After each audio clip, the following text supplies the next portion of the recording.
космическите влияния на Слънчевото? Уважаеми колеги, скъпи гости, дами и господа, чест и удоволствие за мен е да представя нашите резултати по изследванията на космическите влияния върху глобалните изменения на климата. Както виждате, космическите влияния върху земния климат са изключително многобройни. Когато аз подготвих семинара, мислех, че ще мога да говоря върху повечето от тях, но всъщност, като стана готова презентацията, стана ясно, че мога да се спра сега само върху слънчевите въздействия върху земния климат, тъй като темата е изключително обширна. И по тази причина ще говорим само за слънчевите въздействия. Те биват няколко вида. Първият вид е периодични въздействия. Едни от тях са предизвикани от ротацията на Слънцето около собствената му ос. Те не са много съществени. Вторият вид са доста популярни. Това са 11 годишния и 22 годишния слънчев цикъл, които са свързани с цикли на слънчевите петна. И третия вид, който всъщност е най-съществен от тези въздействия, са дългопериодичните цикли. В интерес на истината се оказва, че те са най-мощни, но просто трудно се детектират в експерименталните записи. Следващия вид е също много интересен и най-слабо изследван. Това са взривните вариации на слънчевото излъчване. Те се случват изключително рядко, но могат да станат причина за изключително драматични последствия върху Земята. И последния вид вариации от тях са кратковременни флуктуации, които не са особено съществени. Източник на цялата енергия в климатичната система е Слънцето. Така че вариациите на слънчевото излъчване са източника на радиационно фокусиране на климатичните промени. Едва в края на 70-те години с напредването на космическите измервания на тоталната слънчева радиация се е установило, че слънчевата константа се променя с времето в рамките на периода на въртене на Слънцето. 11 годишния слънчев цикъл. До тогава се е смятало, че слънчевото излъчване е постоянно и то не се е разглеждало като възможен източник на промени на климата. Тенденция към такова опростяване при изследване на източниците на климатичните промени постепенно отслабва, но все още съществува, особено при биолозите и еколозите. Доклада на института Маршал заключава, че най-важният фактор, движещ климатичните промени, е интензитета на слънчевата радиация, достигаща Земята, която се определя от самото Слънце. Заключенията на Борда по климатични изменения на Националния съвет по научни изследвания на Щатите за слънчевото въздействие върху глобалните изменения са следните. Първо, слънчевите вариации директно форсират глобалната повърхностна температура на Земята. Второ, слънчевите вариации модифицират озона и структурата на средната атмосфера. Трето, слънчевата променливост вероятно засяга куплирането на горната и средната атмосфера, т.е. връзката между тях и биосферата. Четвърто, ние трябва да подобрим знанията си за слънчевата променливост, за да разберем и предскажем слънчевите въздействия върху глобалните промени на климата. Така, тук сега аз имам два въпроса към всички вас. Първият въпрос ще помоля само метеоролозите да не се обаждат. Това е какво разбирате под климат. Кой може да дефинира климата? Просто от човешка гледна точка, как си го представяте климата? Какво представлява? Някакви идеи? Какво? Други идеи? Продължителни периоди. За продължителни периоди. Повече от 30 години поне да бъдат. Така, значи аз ще ви кажа защо ви питам това нещо. И значи буквално наклон. Клима. То клима, нали? Средния род е. Клима надолу. Да. И е свързано с идеите на географията още през 18 век, че всъщност географската ширина е съществена за определението на особеностите на времето, за дадена точка. географията. Други идеи? Мащат система от фактори, които обуславят. Още идеи? Устаряеми явления в атмосферата. Устаряеми. Така, значи сега ще ви кажа защо ви питам. Академика по метеорология Стойчо Панчев ми каза преди време, че е направила една анкета между 200 души, избрани на случайен принцип, какво е климат, и се оказало, че само представите на двама или трима от тях се приближават в известна степен до реалната дефиниция на климат. Значи климата всъщност представлява характерно време за даден географски район или за дадено място, но осреднено за много дълъг период от време. Или аналогичната дефиниция, която е всъщност същата, но казано на други думи, климата представлява характерните особености на метеорологичното време за даден район за достатъчно дълго време. Сега, имам още един въпрос към вас. Кога започва антропогенното затопляне? Според вас всички говорят за глобалното затопляне, за това, че хората го предизвикат. Кога започват да го предизвикат хората? Глобалното затопляне. Индустриалната революция. Други идеи? Още през Холоцена се твърдят в някакви изследвания. Други идеи? Въпросът е неправилен. Кога започва затоплянето, а не дали това е антропогенно? Не, значи говорим специално за антропогенното и сега ще видите защо. Съществува ли такова антропогенно? Това е друг въпрос. Значи, да, този въпрос е много правилно зададен, тъй като през 2006 700 водещи учени внасят една петиция в Американския парламент, в която се твърди, че глобално затопляне въобще няма. Аз познавам лично поне 10 от тях. Има професори в Харвардския университет, всъщност водещата фигура е професор в Харвард, точно по климат.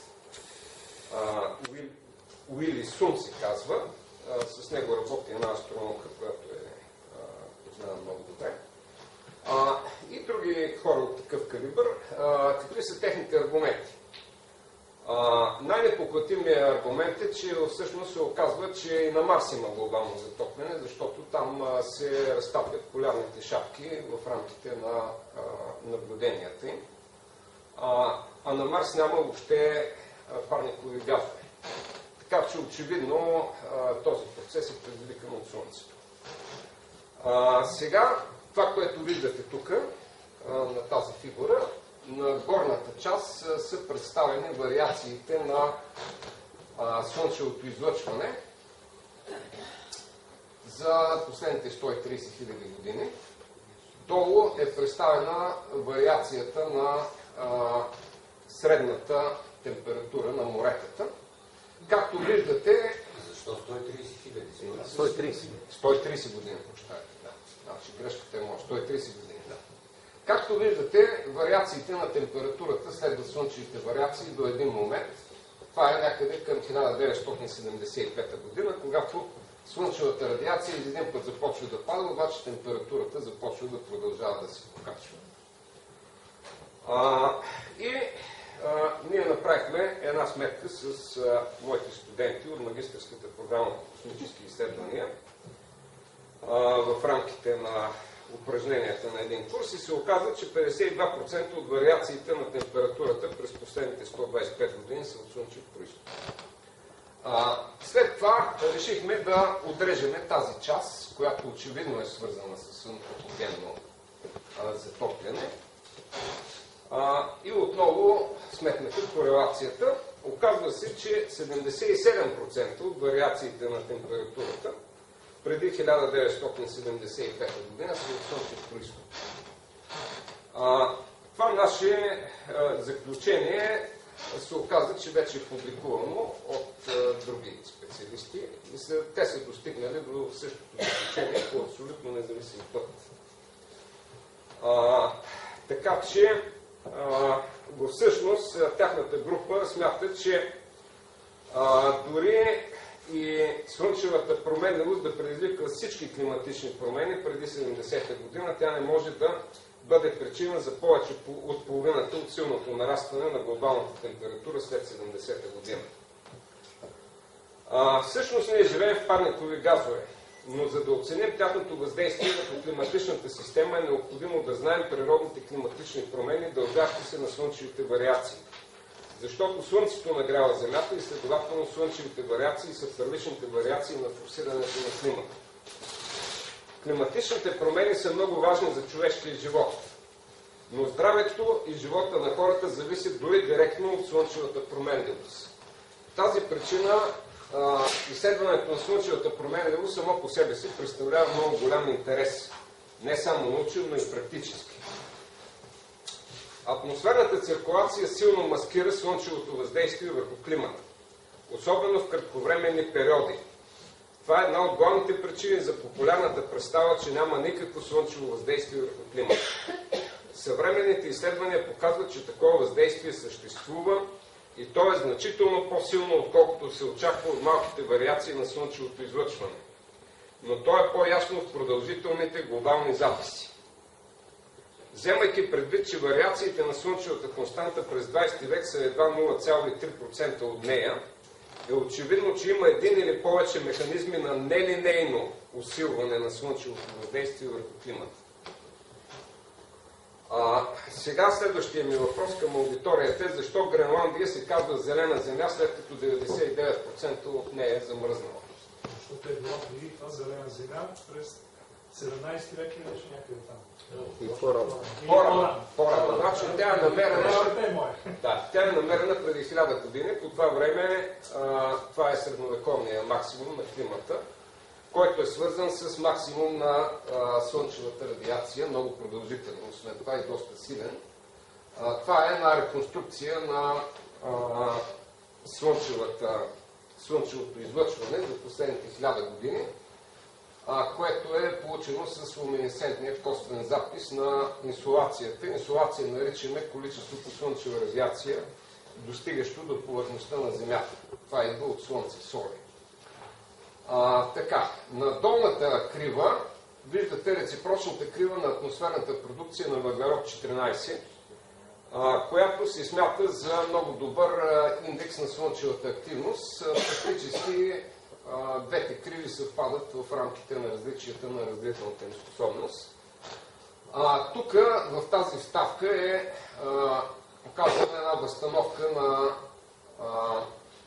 вариациите на слънчевата радиация, слънчевото излъчване за последните 500 години, като тази част е получена от слънчевите петна, от числото на Волт, а тази преди нея е получена от честота на наблюдение на полярните сияния, понеже тук няма систематични наблюдения на числата на Волт. Сега, всички вие знаете много добре, че така изглежда кривата на вариациите на годишното число на Волт. Но тази крива не е свързана директно с вариации на слънчевото излъчване, но такива вариации са записани в нея. Всъщност, като се изглади тази крива с 20 годишно пълзящо средно, например, се получава реконструкция на вариациите на слънчевото излъчване, която е дадена ето тук. На горната крива е един луминесцентен запис на количеството слънчева радиация, стигнало до Земята по същото време.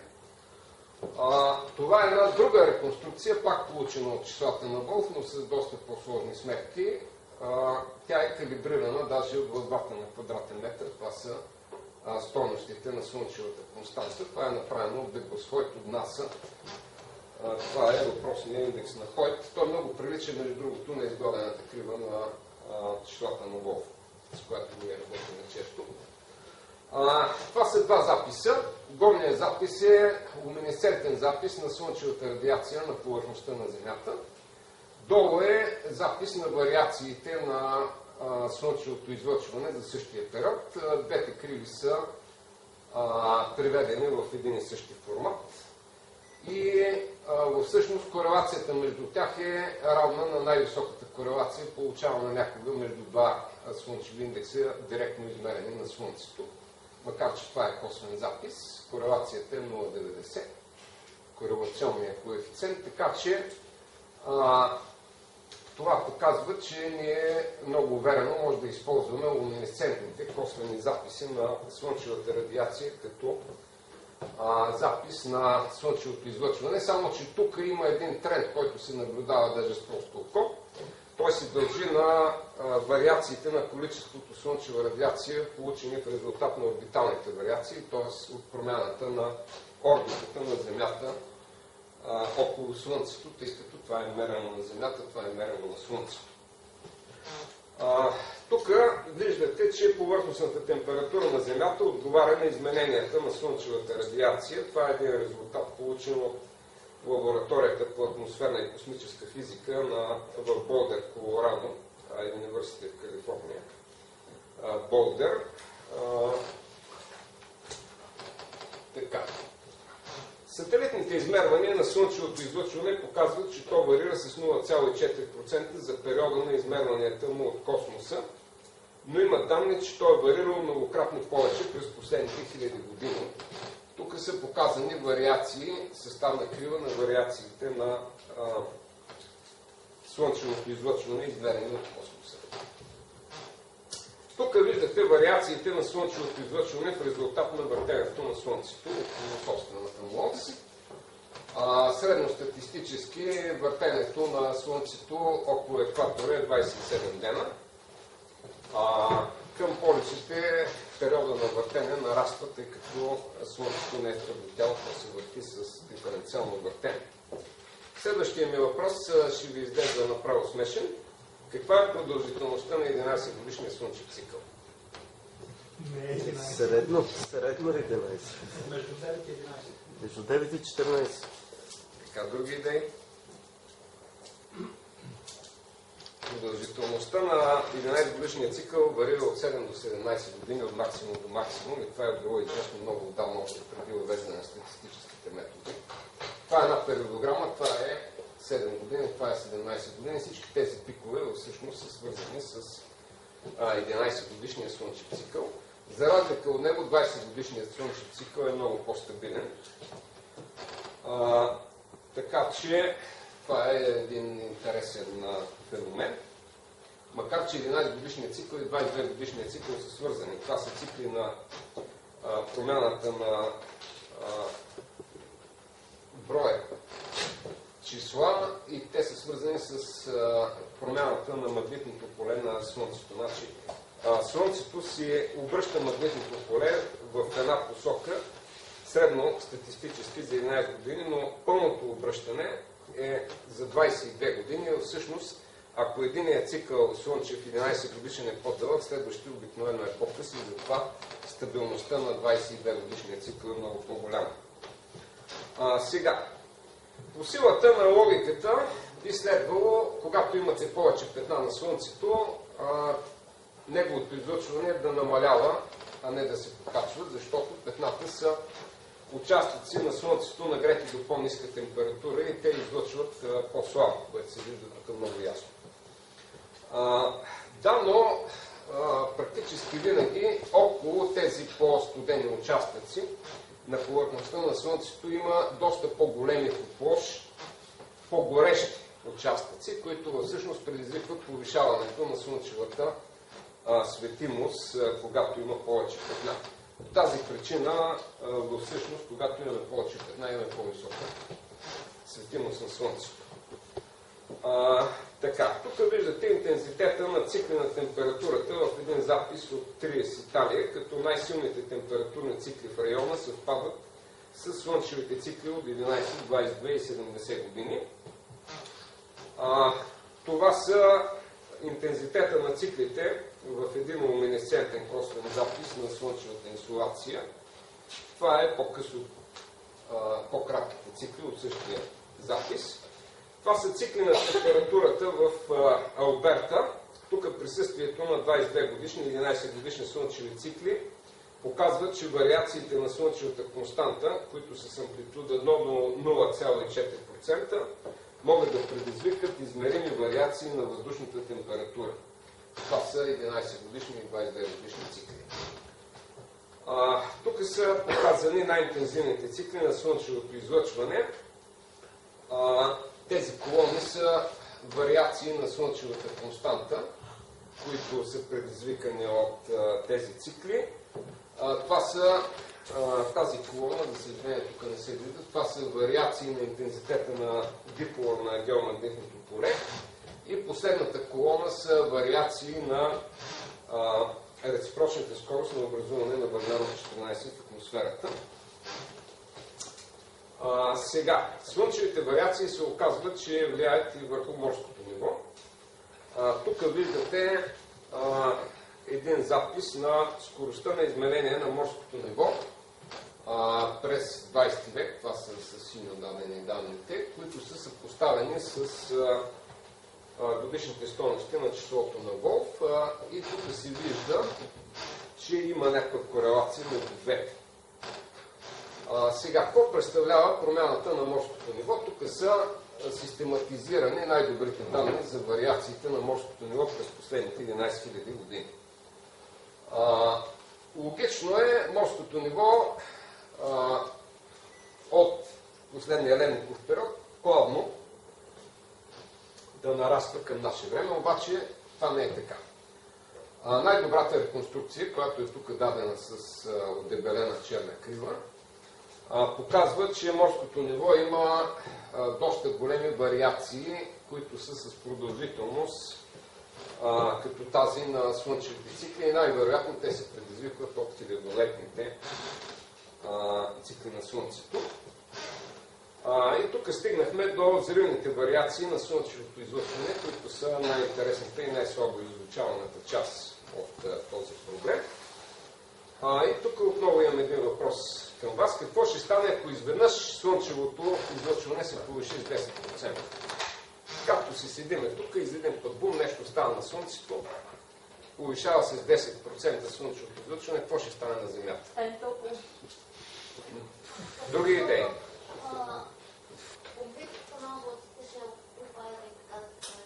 Други идеи?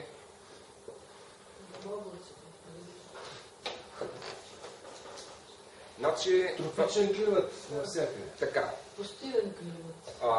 Не, нещо съвсем друго ще стане. Значи всичките идеи не са много добре аргументирани. Човек трябва много сериозно да помисли по този въпрос и като мисли сериозно, той достига още един път и още един път до заключението, че всъщност основният процес, който ще стане, ще бъде изключително силно увеличаване на изпарението на водата от океаните и от всички водни басейни. Причината е следната. Значи, водата поглъща в инфрачервената област много силно. Практически ние, ако виждахме в инфрачервената област, водата щеше да изглежда черна и непрозрачна. Всъщност тя е прозрачна, но само във видимата област и част от ултравиолета. При това положение, като се повиши слънчевата радиация, се повишава изпарението на водата, особено топенето на ледниците. Практически е доказано, че топенето на ледниците зависи не от нагряването от температурата, от нагряването от слънчевата радиация.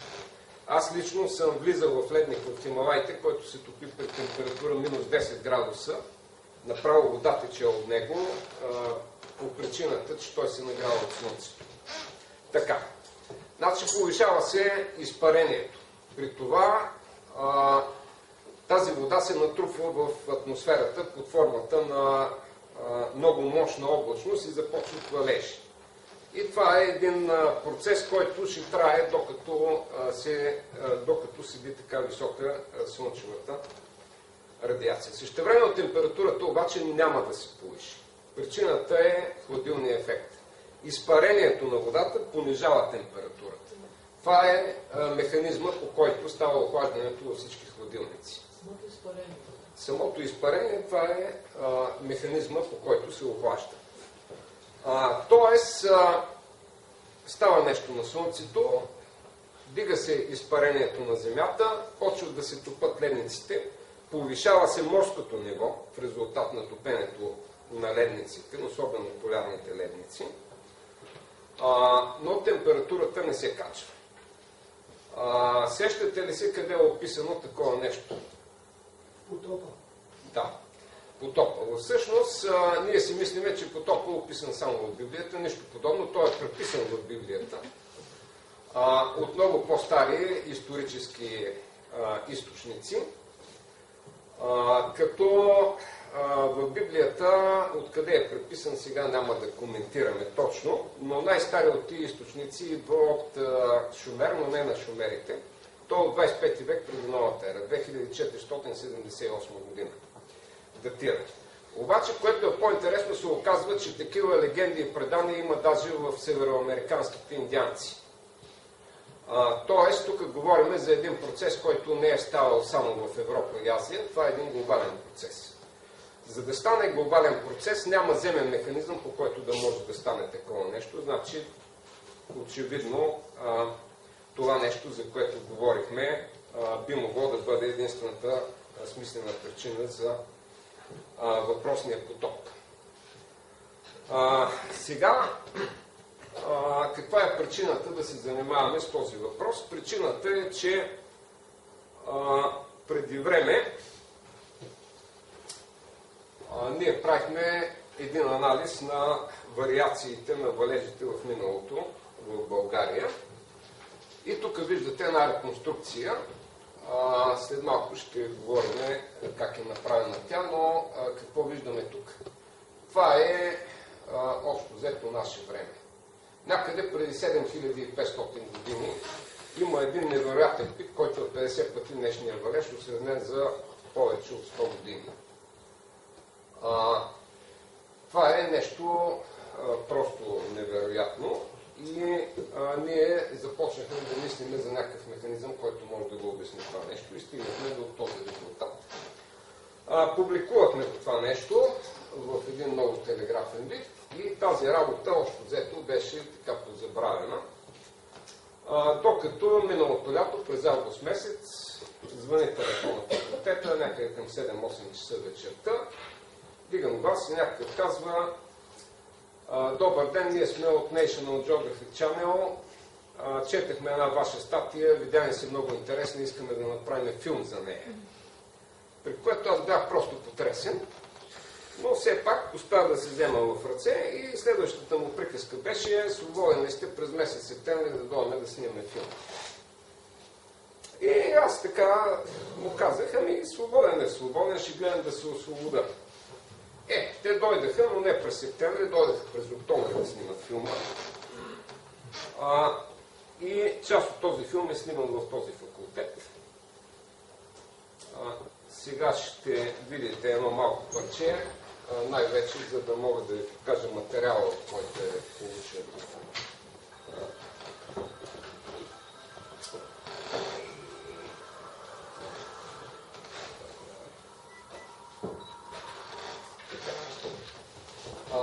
Значи това е фрагмент от филма.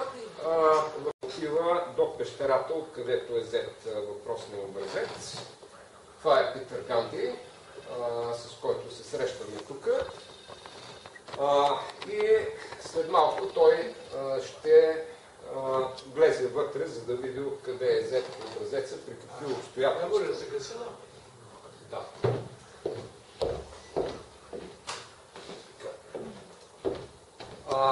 Оказва се, че Питър Ганди има клаустрофобия, той е страх от тясното, а там трябва да мине през едни такива дупки.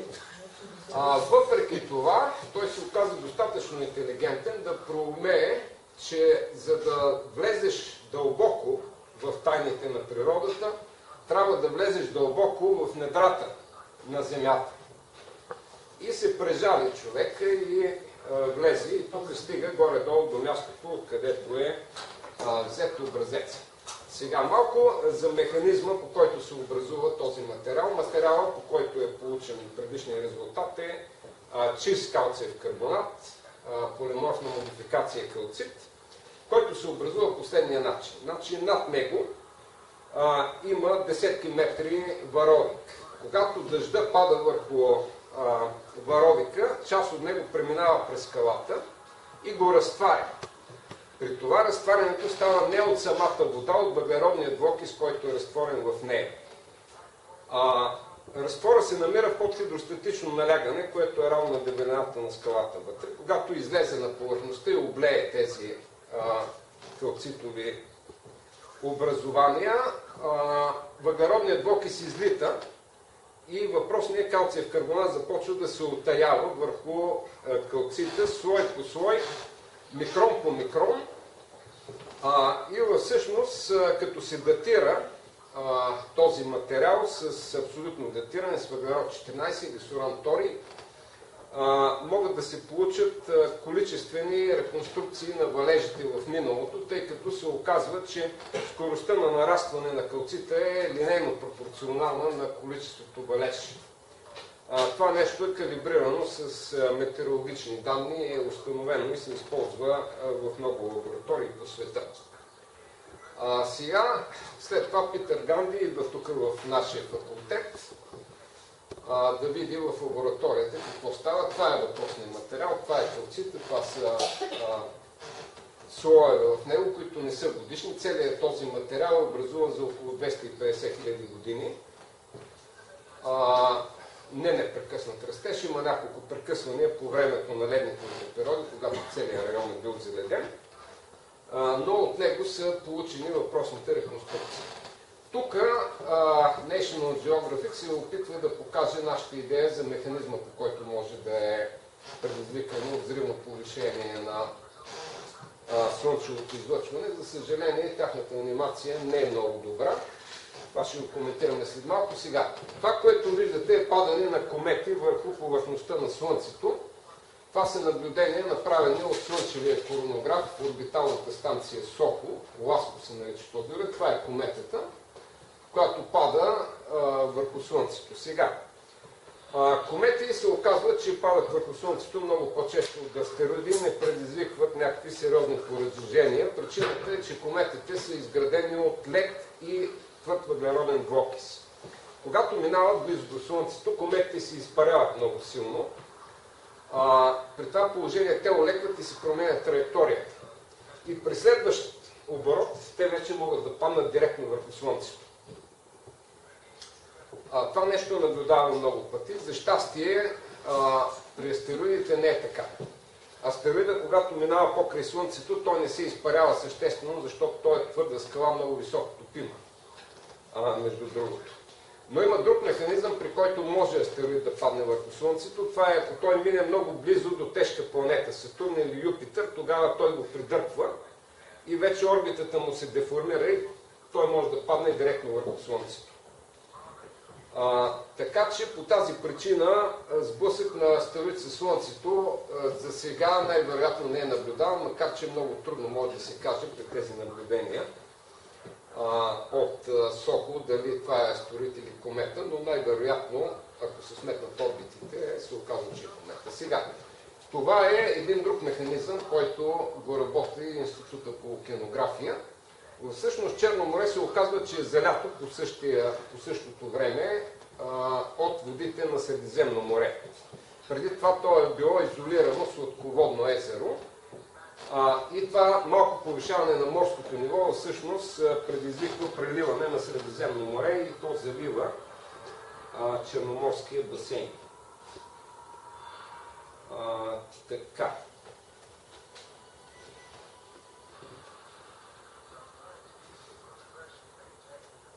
Да. Сега. Значи Черно море преди 7500 години, това е възрастта на нашите дати, на валежите, всъщност е било сладководно езеро. И нивото му е било цели 100 метра под сегашното ниво. И изведнъж водите от Средиземно море нахлуват и заливат територия, която е една България и половина. Около 160 000 квадратни километра. И нивото на Черно море се изравнява с нивото на Световния океан. Това нещо е изследвано и датирано от нашите колеги от Института по океанография във Варна, които правят морски експедиции, сондират, това са техните сондажи, сондират дъното на Черно море и вадат ядки от там. Те констатират, че цялото дъно на Черно море е покрито с умряла органична материя, която на места е дебела до 1 метър. Това са микроорганизми, главно и животински и растителни организми, които са живели в сладките води на Черно море преди заливането му от солените води. Те не могат да живеят при висока соленост, по тази причина са измрели.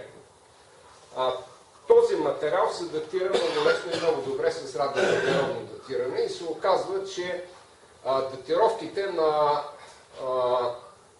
заливането на Черно море съвпадат в рамките на експерименталната грешка с нашите датировки на валежите, което е един много интересен резултат. Това е апаратурата, с която работят колегите от Института по океанология. Това е изследователския кораб Академик. Той разполага с мини-подводница, сонари и много други уреди. Това е третата група, която работи по въпроса. Това е американския професор Уилям Райан от Колумбия университет, който е много известен. Той също работи, изследвайки Черноморския басейн. Тук го виждате на борда на Академик по време на една наша съвместна експедиция преди няколко години. Сега обаче да се върнем на нашата част от тези изследвания.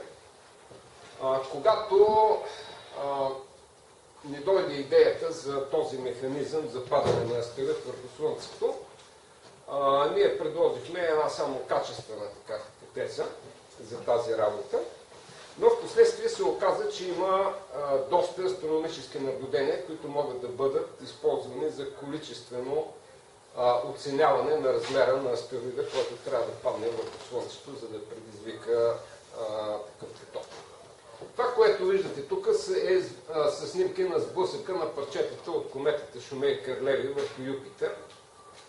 При едно от преминаванията и около Слънцето през 1994 година тя се разцепва на 7 парчета и те падат всичките върху Юпитер, като това е най-голямото парче. Импакта или взрива му е с размерите на Земята.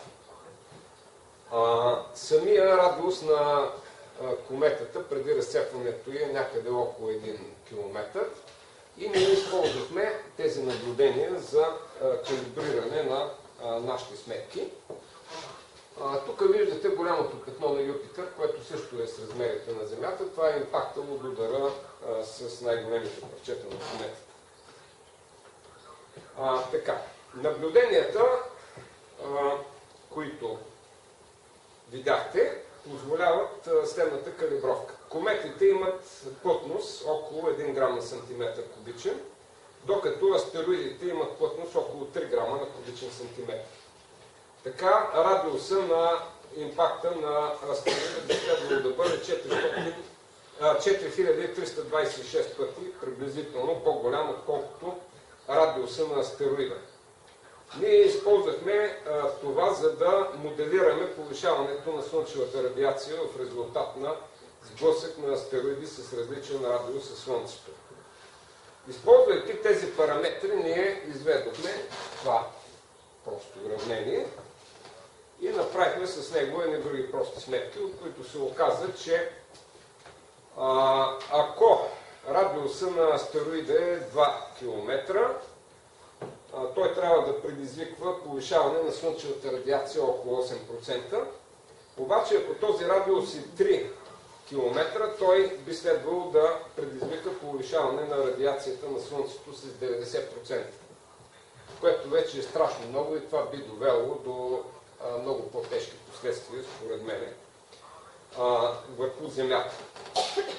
Сега тези сметки са малко занижени, понеже Слънцето не е с температурата на Юпитер, то е нагрято с повече от 5000 градуса повече, така че взрива на астероид върху припадане върху Слънцето трябва да стане много по-бързо и да има по-драматични последствия, но това много трудно може да се предвиди и да се окачестви. Сега, тук ние правихме едни собствени анимации с един наш студент от кръжока по астрономия към Университетския център за космически изследвания, които са не толкова красиви, но по-достоверни от тези на National Geographic. Това е Сатурн. Ето го астероида, който минава покрай Сатурн, деформира му се орбитата и тук пада върху Слънцето. Сега има една анимация, която по-добре показва, сблъсъка, макар че е направена малко по-артистично. Това е Сатурн, това е астероида.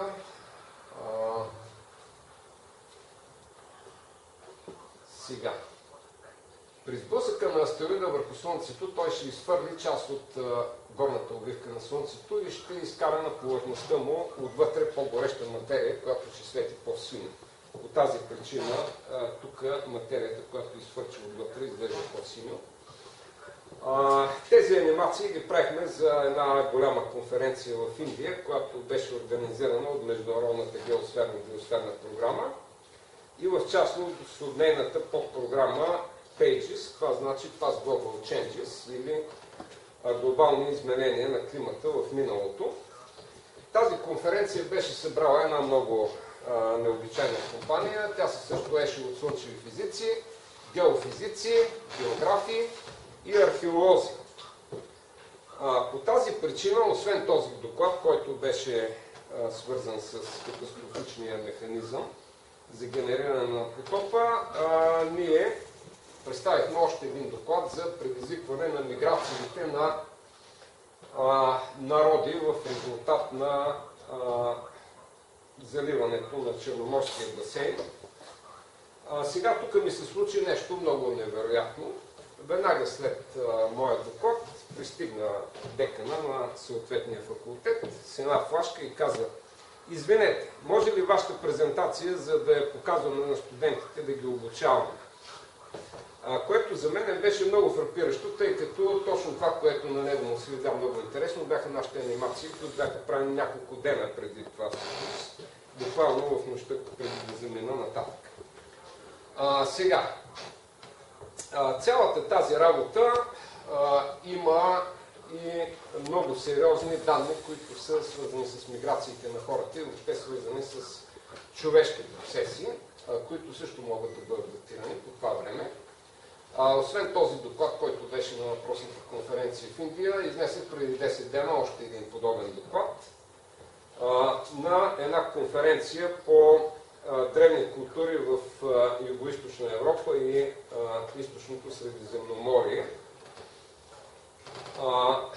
Но това са вече неща, които излизат извън обхвата на нашия семинар. По тази причина те ще бъдат разгледани в няколко самостоятелни семинара. Първият от тях ще бъде една лекция на кръжока по астрономия към Университетския център за космически изследвания и технологии, където ще говоря главно за океанографските данни за катастрофата, която е станала в Черно море, и ще загатна малко въпросите за преселенията, които са предизвикани от нея. След което ще следва още един семинар. Значи, този семинар ще бъде в сряда, тази сряда от 7 часа в аудитория А209, която е под нас. Който иска, може да заповяда. Следващия семинар ще бъде на 7 ноември. Това е пак сряда от 9 часа, отново в 209 аудитория. Този семинар обаче вече ще бъде семинар на Университетския център по космически изследвания и технологии, съвместно с семинара по древни цивилизации. И в него главно ще акцентираме върху древните преселения и тяхното значение за обособяването на европейските народи. Значи, само няколко думи за методите, които са използвани в това изследване.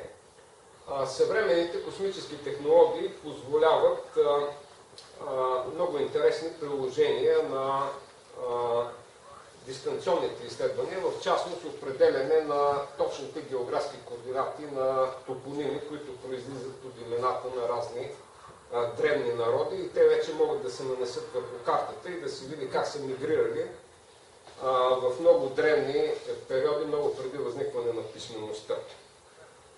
С това нещо са получени едни резултати за миграциите, които са много интересни. За съжаление, този метод обаче не дава възможност за датиране. Но има лингвинистични методи, които дават датировки, които са не по-лоши от абсолютните датировки в физиката. Значи лингвистиката е напреднала много и те разработват методи, които са аналогични на радиовъглеродното датиране по разпадане на връзките между езиците на народите. И те всъщност са датирали, че обособяването на индоевропейските народи започва точно 7500 години назад, което съвпада с датировката на потока. Тогава, преди това, всички европейски народи са били един народ, който е живеел по крайбрежието на Черното море. Тя ги наричат индоевропейци, след което те започват да се обособяват. На едно место отиват едни, стават немски народи, на друго място отиват други, стават гръцки, на трето място отиват други илири, траки и така нататък.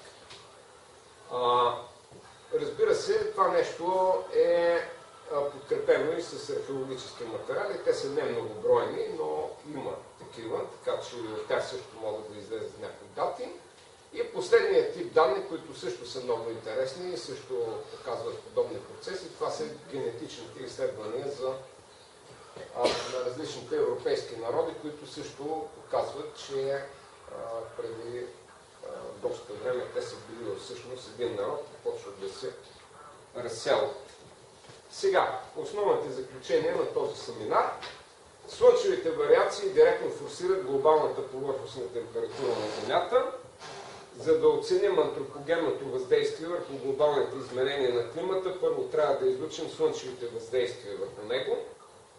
Съществуват нелинейни механизми за усилване на въздействието на слънчевите вариации върху климата, които вероятно предизвикват значителна част от глобалното изменение на климата на Земята, особено преди 1975 година. Климатичните цикли с продължителност под 15 000 години често имат слънчев произход. Сега, къде са публикувани тези неща? Местата са многобройни, но това са две от най-интересните места.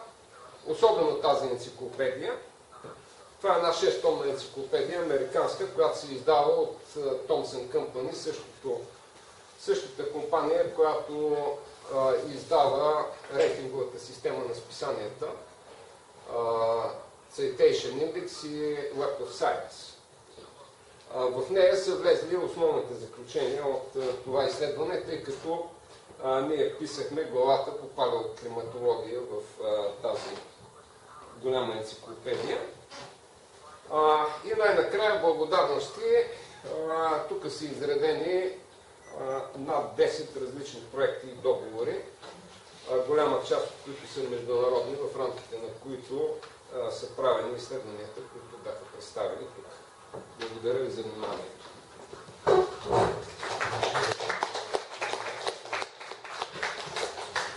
Имате думата за въпроси и коментари. Лампа.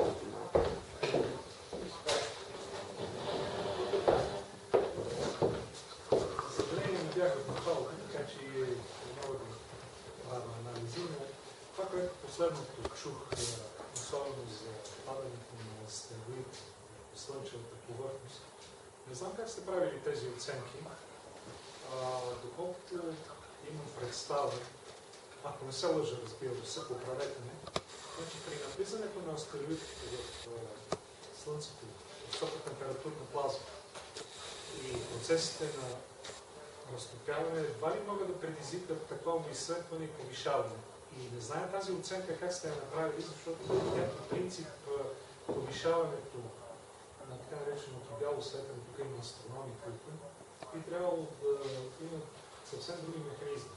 Така че тук малко има според мен неяснота и поне аз не съм запознат с тези оценки, които ние сме ги правили, за да може да се даде така разбираемо появата на повишаване светенето, т.е. излъчването от Слънцето и слънчевата константа. Това ми е първият въпрос, който бих искал да дадете обяснение. Как по принцип сте направили? Това е също. Така, значи, действителност това е нещо, което не става всеки ден. По тази причина това е един процес, който е свързан с един модел.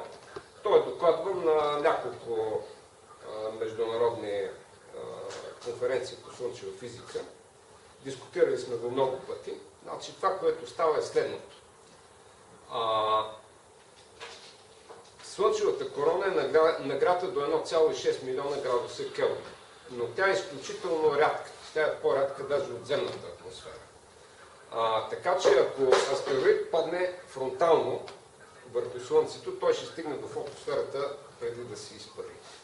Това, което става при достигане на фотосферата, това е видимата повърхност на Слънцето, която е нагрята до около 6000 градуса. Достигайки до фотосферата, там плътността на материята се качва с 10 на 8 рязко, при което това е все едно удар в твърдо тяло. Примерно, както човек, ако скочи от 100 метра върху водна повърхност, той ще стане на все едно, че пада върху бетон. Същото нещо става и с астероида, удряйки се в фотосферата на Слънцето. При това нещо ще стане взрив, както е станал взрив при удара на кометата в Юпитер. Между прочим, тези астрономически наблюдения показват, че светимостта на Юпитер се е качила драстично, макар че той свети с отражена светлина, именно в резултат на този сблъсък, тъй като това са наблюдения в инфрачервената област. Това е температурно излъчване на планетата, в което са правени тези снимки. Същото нещо ще стане със Слънцето, обаче причината е друга. Удар на астероид върху фотосферата трябва да предизвика взрив. Този взрив изхвърля материята, която е на повърхността на фотосферата. Значи, под фотосферата се намира конвективната зона на Слънцето, която горната й част е нагрята до около 10 000 градуса Келвин, а вътрешността е нагрята до 2 милиона. И тя е много по-плътна, отколкото е плътността на короната. При това положение взрива изхвърля материята от повърхността и излиза отвътре материя, която е нагрята до много по-голяма температура. Но всъщност това, което прави нашия модел, ние моделираме разпределението на температурата в тази полусфера. Значи взрива по принцип на тази повърхност ще образува две полусфери. Едната е над Слънцето, другата е под повърхността. Тази, която е под повърхността, има различно разпределение на температурите в дълбочина. Значи, знаете, че дебелината на конвективната зона е, това нещо даже е написано тук, но аз не го четох, дебелината на конвективната зона е от порядъка на 200 000 км. При това положение, предполагайки, че имаме едно постепенно повишаване на температурата в дълбочина на конвективната зона, ние изчислихме, че температурата нараства с 10 000 градуса на 1000 км или с 10 градуса на километър. Използвайки тези изчисления, ние вече калибрираме разпределението на температурите по стените на тази сфера, която се образува, и смятаме центъра на тежестта. Къде е? И всъщност тази материя, която излиза отгоре, предизвиква повишаване на ефективната температура на Слънцето. Самото излъчване на Слънцето има спектър на излъчване на абсолютно черно тяло, с разлика само в високоенергетичния и късоенергетичния край. Излъчването на абсолютното черно тяло зависи от четвъртата степен на ефективната му температура. Така че малка промяна в ефективната температура на Слънцето предизвиква много големи промени в светимостта на Слънцето. Това е същия механизъм, по който появяването на слънчеви петна върху повърхността на Слънцето предизвиква повишаване на слънчевото излъчване. Абсолютно същия механизъм, просто тези по-горещи участъци, които са по-големи по площ, около слънчевите петна и с по-висока температура от средната температура, те започват да доминират, предизвикват малко повишаване на ефективната температура на Слънцето и това предизвиква повишаване на слънчевата светимост. Това е механизъм. Може ли само? Да. Значи до тук всичко това, което обяснихте, мисля, че е така, но има един такъв момент. Дупките, короналните дупки, които се наблюдават в момента и слънчевите петна върху короната, фактически са в фотосферата, фактически са резултат от магнитни процеси. Да. Докато тук такива нямаме, именно този процес може би малко не съвпада.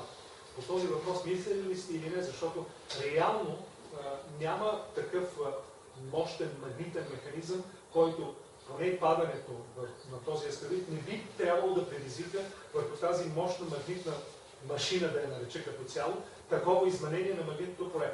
Може това всичко разпределение, може да стане, да.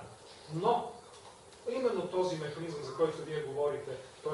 на магнитно преразпределение и създаване на тези фигури и така нататък, тук според мен липсва. Това е абсолютно верно, да. Значи този механизъм въобще не е свързан с промяна на магнитното поле, които предизвикват дългопериодичните промени 11-годишните цикли. Сега тук има един друг въпрос, който е абсолютно нерешен. Между другото, даже механизмът, по който се образува 11-годишния слънчев цикъл, също не е твърдо установен. Има няколко хипотези. Но механизма, по който се генерират вековите и хилядолетните цикли на слънчевата активност и на слънчевата радиация, това абсолютно никой няма никаква идея какъв е.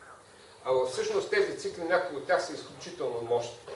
Най-мощният цикъл, който съществува на Слънцето с период около 11 500 години, който променя и земното магнитно поле, променя